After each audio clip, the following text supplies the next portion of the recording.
Then the Honorable One, desiring to explain again more fully for the sake of all those in the assembly, employed again all his compassion and addressed the great assembly, saying, "Good sons,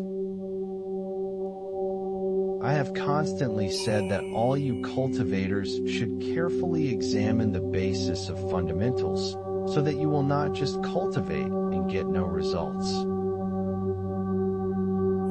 Listen carefully now to what I shall say for you, in order to greatly help you all.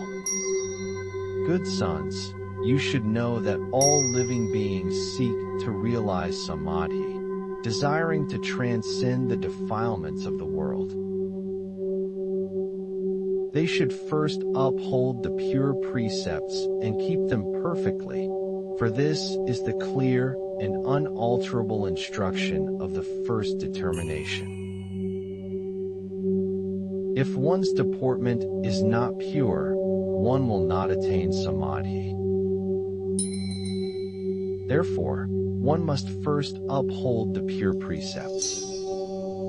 Good sons, how is it called upholding the pure precepts?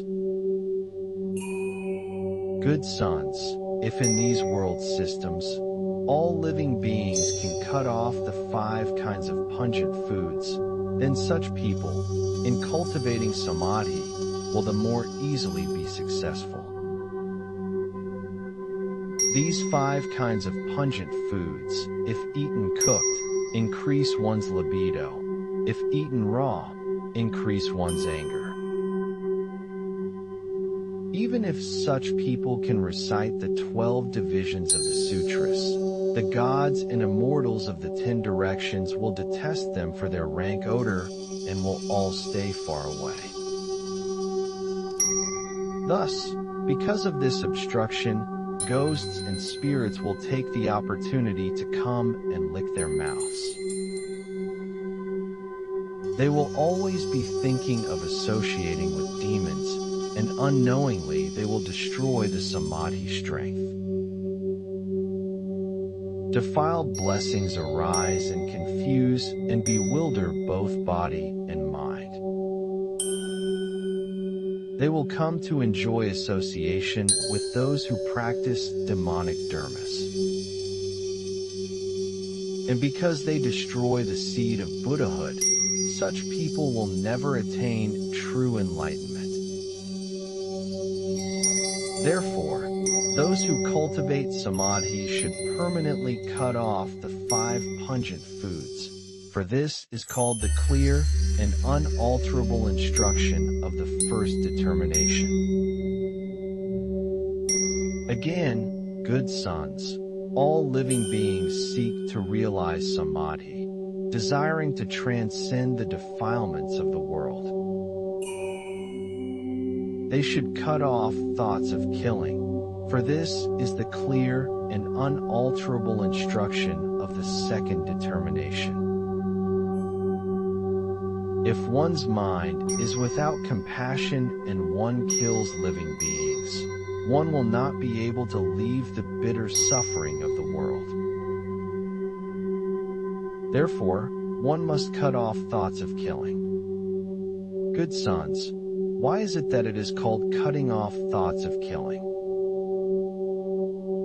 Good sons, in this Saha world, all living beings depend on eating for their existence.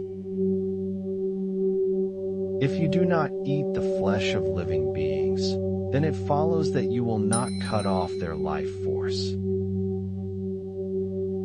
Thus, those who eat meat, even though they may appear to attain samadhi, are all great Rakshasas. When their retribution comes to an end, they will sink rapidly and are sure to fall into the never-ending ghost realm. Thus, they will always be associating with demons and will lose the seed of Buddhahood. You teach people to open up to enlightenment and want them to enter into samadhi. You say that you are disciples of the Buddha, and yet you eat the flesh of living beings. How can you be called disciples of the Buddha?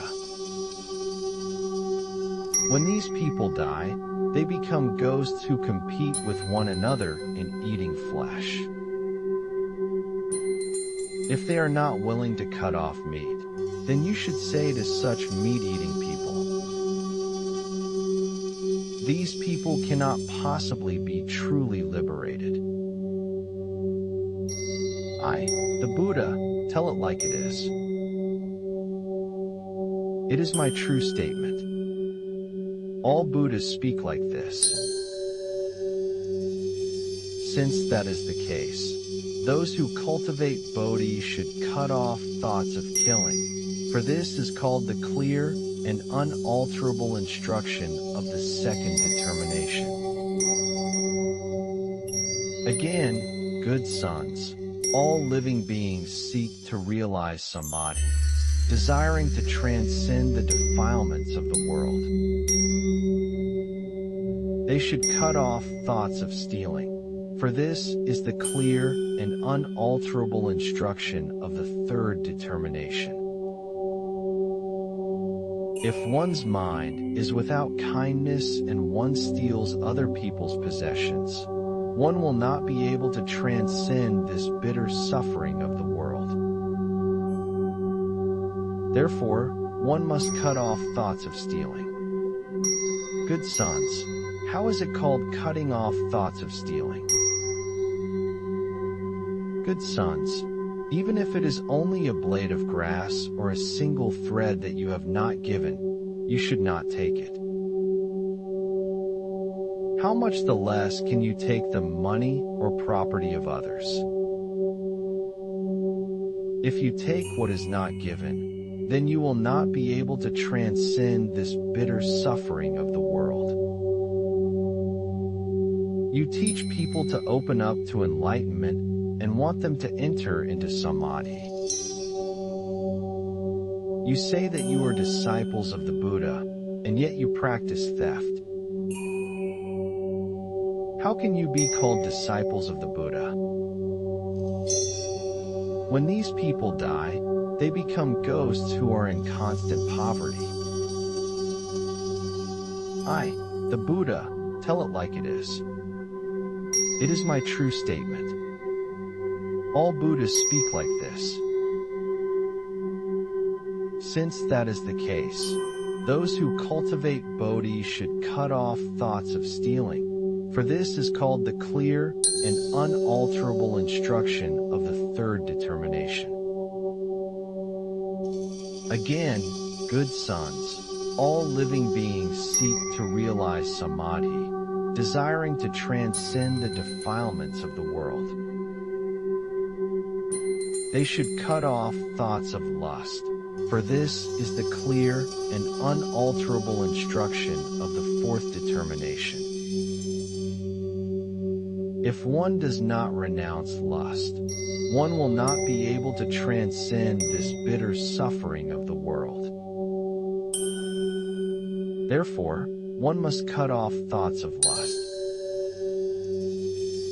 By using fire to refine metal, one may obtain pure metal, but if one puts the metal in the mire, one will never be able to get rid of the filth. How can one's body and mind be purified? One seeks to accomplish the Buddha's pure conduct and yet indulges in lust. One may say that one has cut it off, but one only deceives one's eyes. Such people are certain to fall into the hells of fire. If one wants to cut off lust, one should first sever one's thoughts. One should also be mindful of the fact that lust has no basis, for it arises from perverted thoughts. Thoughts are what give rise to lust. If one's thoughts are extinguished, there will be no lust. Therefore, those who cultivate bodhi should cut off thoughts of lust, for this is called the clear and unalterable instruction of the fourth determination. Again, good sons, all living beings seek to realize samadhi, desiring to transcend the defilements of the world. They should cut off thoughts of false speech, for this is called the clear and unalterable instruction of the fifth determination. If one speaks falsely, one will never be able to attain the irreversible. If one boasts of having realized something that one has not, one is sure to fall into the hell where one's tongue is pulled out. I, the Buddha, tell it like it is. It is my true statement. All Buddhas speak like this. If one wants to attain the unmoving samadhi, one should first refrain from speaking falsely. One should not boast of having realized something that one has not. How much the less should one speak falsely in other situations? Therefore, those who cultivate bodhi should cut off thoughts of false speech, for this is called the clear and unalterable instruction of the fifth determination.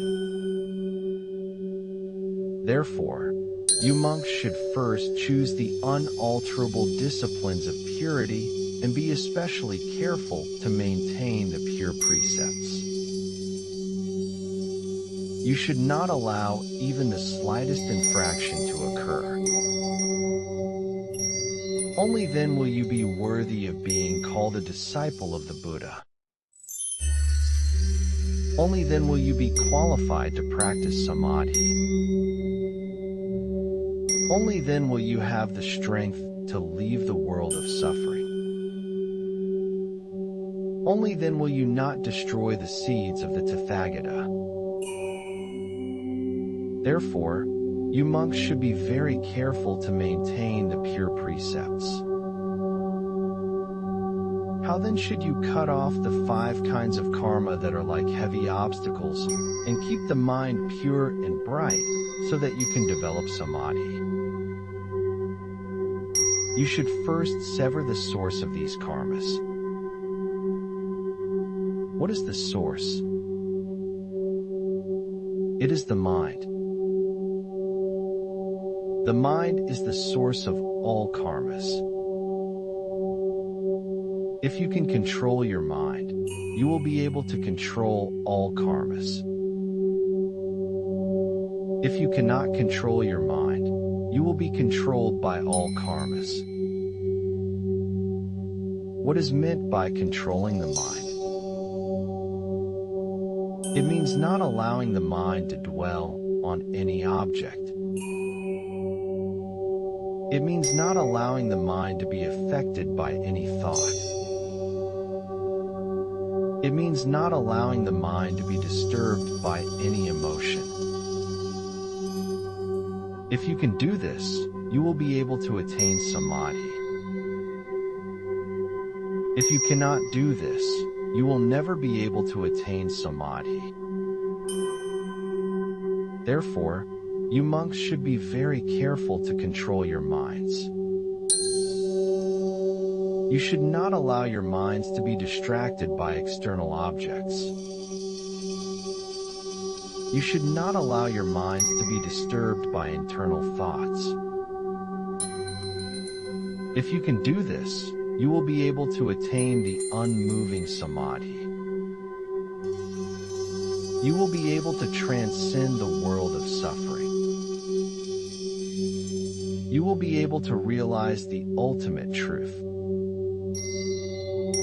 You will be able to benefit all living beings. This is the essence of the Buddha's teaching. This is the path to enlightenment. Ananda, again these people in the world who cultivate samadhi should first of all firmly cut off the basis of lust.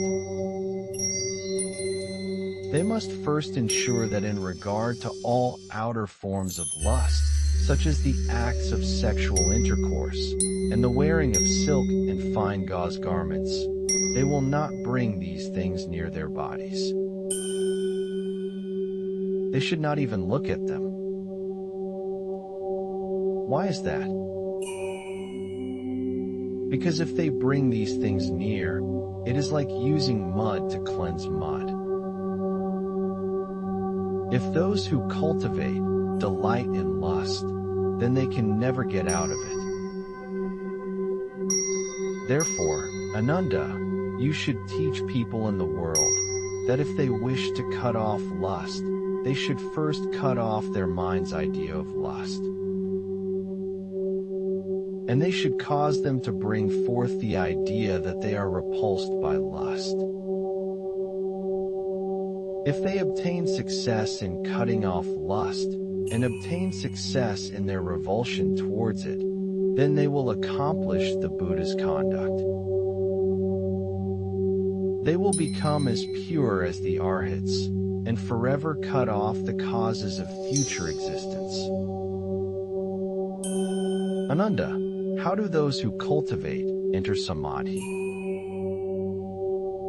They should select a quiet room. In that room, they should settle their bodies and minds, and further, vigorously bring forth a feeling of revulsion toward all causes of existence. In regard to the 6 dusts, they should not allow any of them to enter. When the mind is subtle and wonderful, it will be as pure as fine gold that has been refined hundreds of times. It will illuminate the 10 directions and cause all things to be as one. That spiritual light will circulate everywhere, and subtle and wonderful, the entire substance will be as the real thing.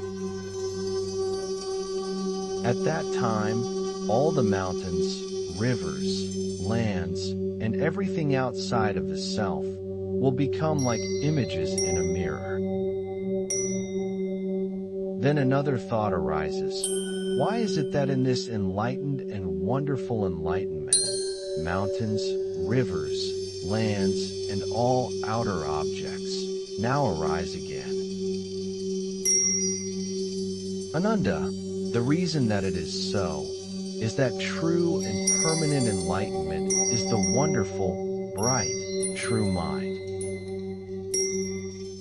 That mind is the substance of emptiness. This emptiness is not a vacuous emptiness. It is the reality of the wonderful enlightenment. That is, it is just the wonderful, bright, true mind. The substance of this is emptiness, and the emptiness is just the wonderful enlightenment. The enlightenment is not apart from emptiness, and the emptiness is not apart from enlightenment. The nature of this mind is all-pervasive and without boundary. It is because of its wonderful function that it is produced. Because of that production, mountains, rivers, lands, and all outer objects arise. It is just like a clear, bright eye that is perfectly complete. When the eye is placed on the face, it serves as an eye, and because of that eye, one is able to see the world and all forms and objects. Ananda, you should know that all those who cultivate should cause their minds to be as though they were a clear, bright mirror. Then the world and all the mountains, rivers, lands, and so forth will be like the reflections in the mirror. The true brightness of the wonderful enlightenment will, like an unmoving mirror, reveal all things completely. The 10,000 images will become present at the same time, and will be received without any confusion. If you are able to realize this principle, then you will obtain the wonderful function of the Buddha's body. Why is that?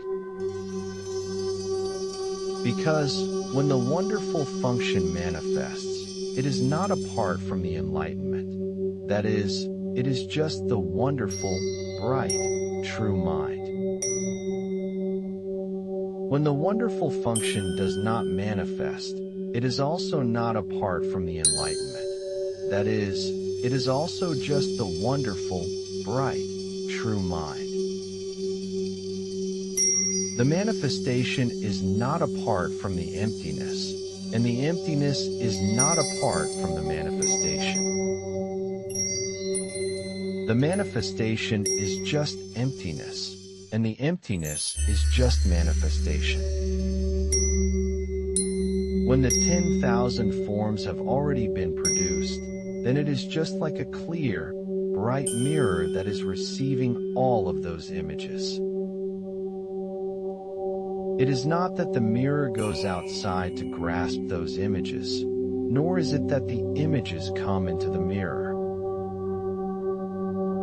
It is just that they reflect each other without moving their places. Therefore, when one thought moves, then all thoughts move. When one dust moves, then all dusts move. If you are able to understand this principle, then you will understand the mind ground and the dust ground, and that these two grounds are not two.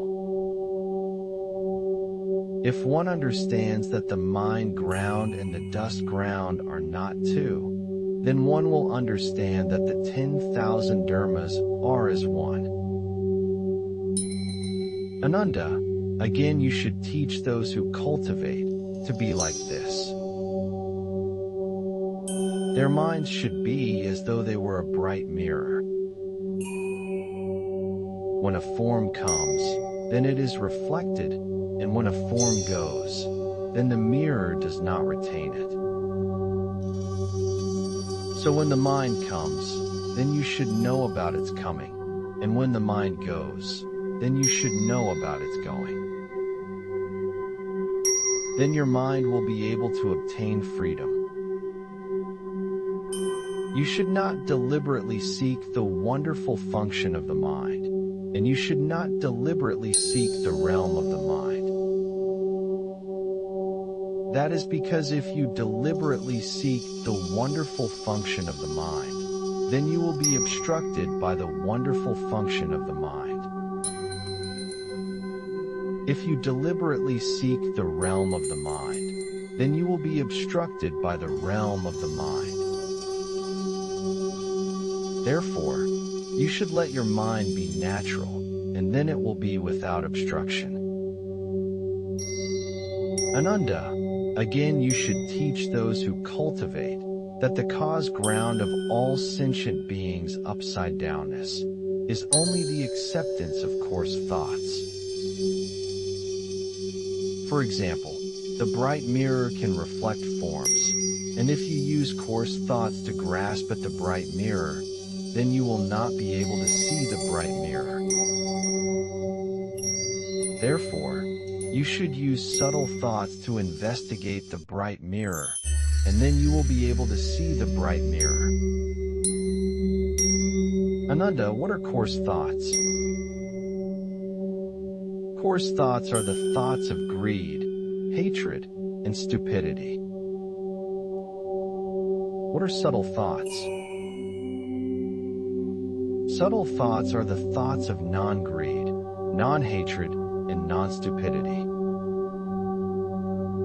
If sentient beings are able to, in all places, not produce thoughts of greed, hatred, and stupidity, then this is called liberation. You should again teach those who cultivate that when practicing dhyana samadhi, one should first select a quiet place, cut off all external connections, and regulate the body and mind. After 9 days, practice the samadhi of clearing away the dust. You should deeply believe that all dharmas are empty, and that the mind ground is originally pure. The Dharma is like empty space, because it has the ability to hold all things. Thus, the mind is without a place where it abides. However, it is not that it does not abide anywhere. It is just that it does not abide in any particular place. You should know that the mind is like empty space, because it can hold all things. If one's mind is able to accord with empty space, then this is called entering the gate of non-duality. Ananda, you should again teach those who cultivate that the wonderful gate of dhyana samadhi is not something that can be obtained from another. It must be cultivated by oneself. If one does not cultivate it oneself, then even if the Buddhas of the 10 directions were to teach you, it would be of no benefit. That is because the strength of another person cannot replace one's own strength. For example, if one wants to eat, then one must eat oneself, and one cannot ask another person to eat for oneself. If one wants to drink, then one must drink oneself, and one cannot ask another person to drink for oneself. Therefore, you should know that all dharmas are created from the mind alone. If one's mind is able to create all dharmas, then one's body will also be able to transform all environments. If one's body is able to transform all environments, then one will be able to obtain the great freedom. Ananda, you should again teach those who cultivate that the great freedom is not something that can be obtained from outside. It must be cultivated from within.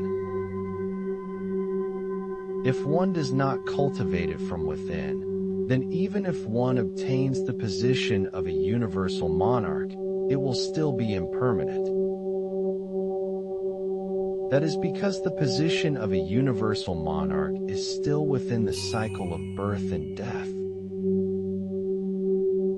Only by transcending the cycle of birth and death can one truly obtain the great freedom. Ananda, you should again teach those who cultivate that if they want to quickly attain Buddhahood, then they must cultivate the 2 kinds of views. What are the 2 kinds of views? The first is the view of emptiness, and the second is the view of existence. If one is able to understand emptiness, then one will not be attached to existence. If one is able to understand existence, then one will not be attached to emptiness. If one is not attached to either emptiness or existence, then one will be able to attain the middle way. The middle way is the true way.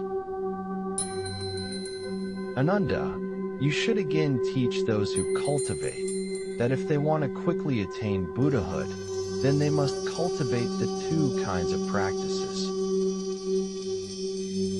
What are the 2 kinds of practices? The first is the practice of giving, and the second is the practice of precepts. If one is able to give, then one will be able to relinquish greed.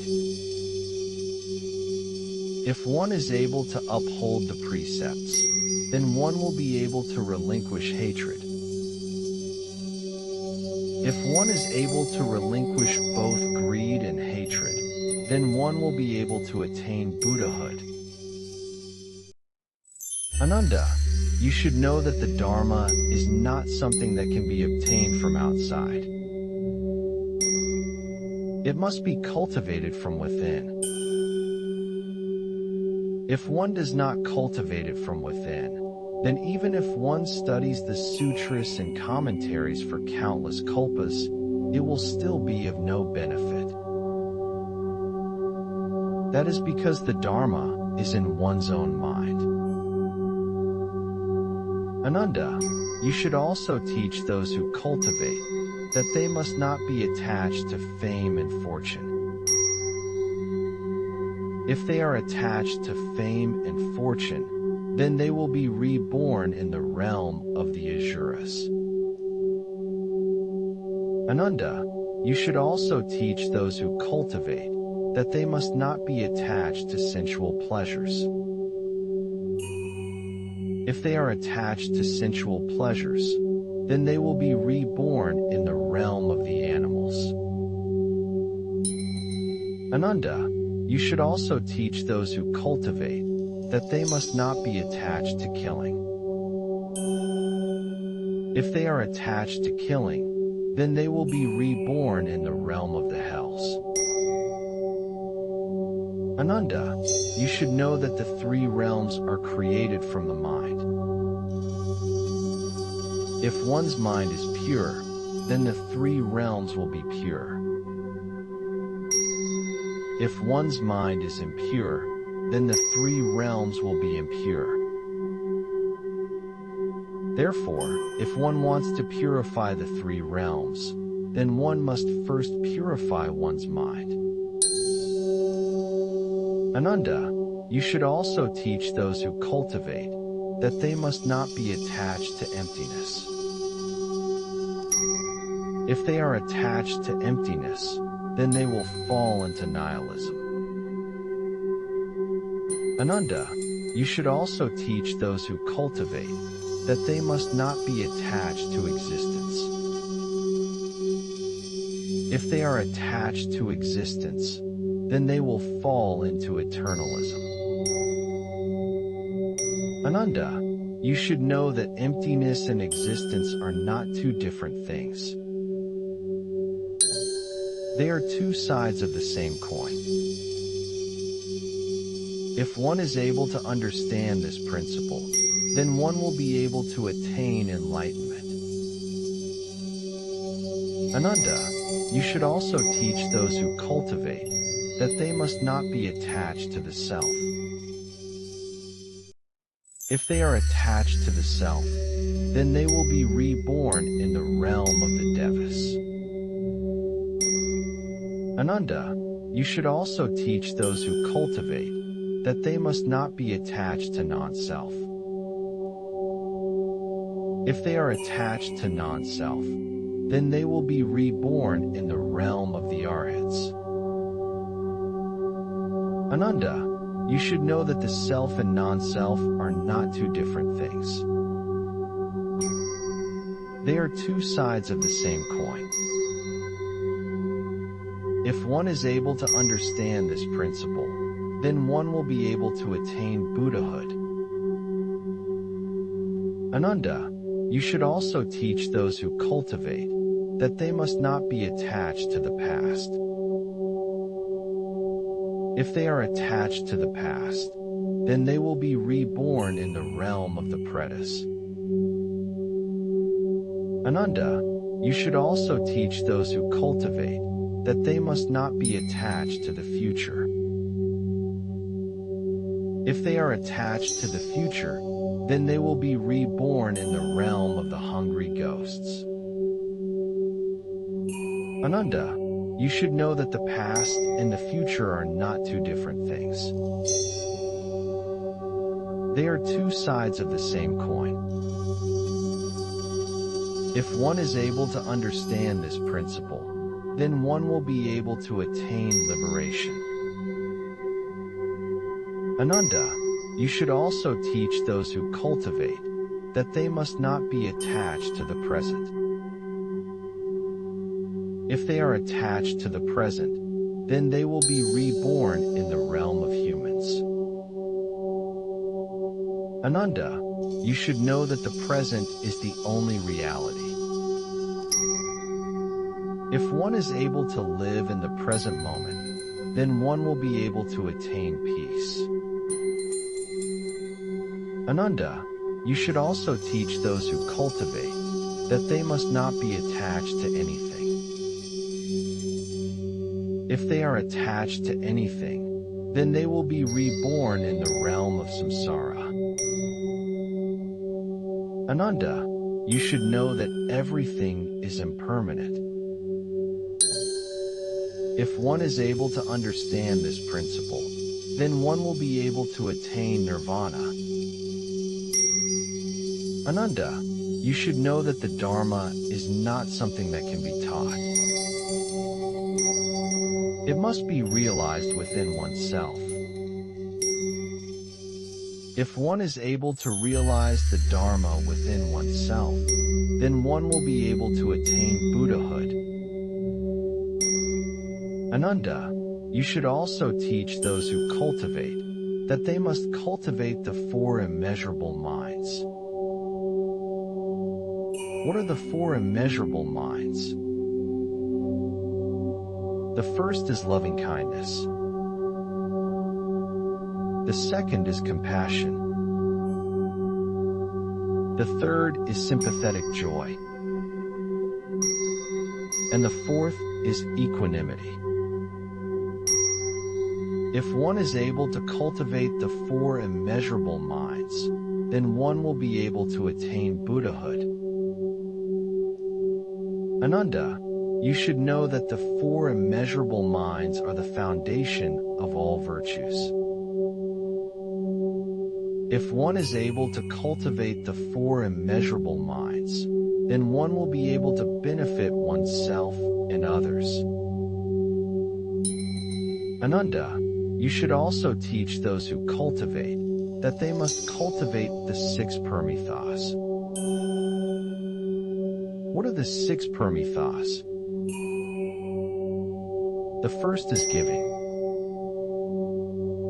The second is morality. The third is patience.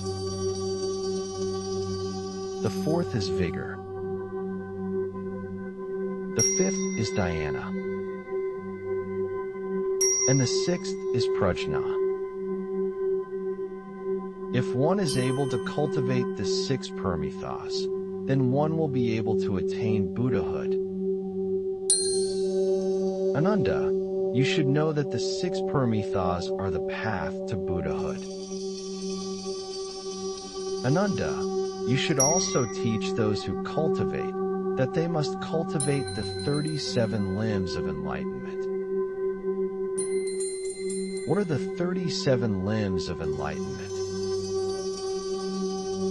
They are the four foundations of mindfulness, the four right efforts. The four bases of magical powers, the five roots, the five powers. The seven factors of enlightenment, and the eightfold noble path. If one is able to cultivate the 37 limbs of enlightenment, then one will be able to attain Buddhahood. Ananda, you should know that the 37 limbs of enlightenment are the wings of enlightenment. Ananda, you should also teach those who cultivate that they must cultivate the 10 good conducts. What are the 10 good conducts? They are not killing, not stealing, not engaging in sexual misconduct, not lying, not using harsh speech, not using divisive speech, not using seductive speech, not being greedy, not being angry, and not being deluded.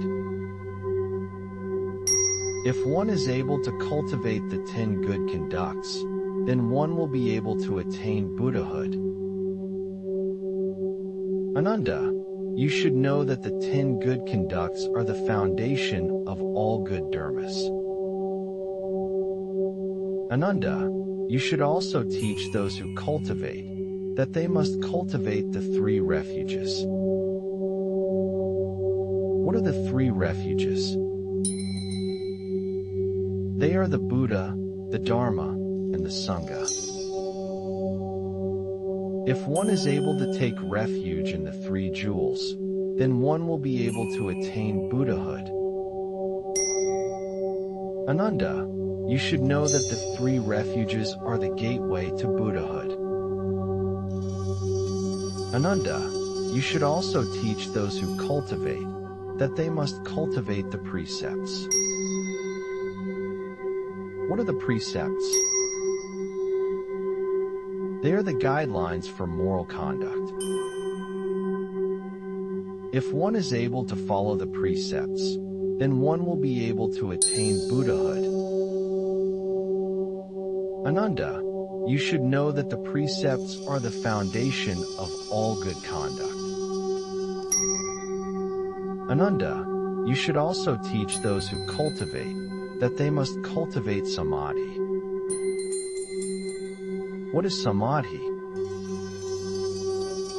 It is the concentration of the mind. If one is able to cultivate samadhi, then one will be able to attain Buddhahood. Ananda, you should know that samadhi is the path to wisdom. Ananda, you should also teach those who cultivate that they must cultivate wisdom. What is wisdom? It is the understanding of the true nature of reality. If one is able to cultivate wisdom, then one will be able to attain Buddhahood. Ananda, you should know that wisdom is the key to liberation. Ananda, you should also teach those who cultivate that they must cultivate both samadhi and wisdom. If one is able to cultivate both samadhi and wisdom, then one will be able to attain Buddhahood. Ananda, you should know that samadhi and wisdom are like the two wings of a bird. They must be cultivated together in order to reach enlightenment. Ananda, you should diligently teach these principles to all beings, so that they may all attain Buddhahood.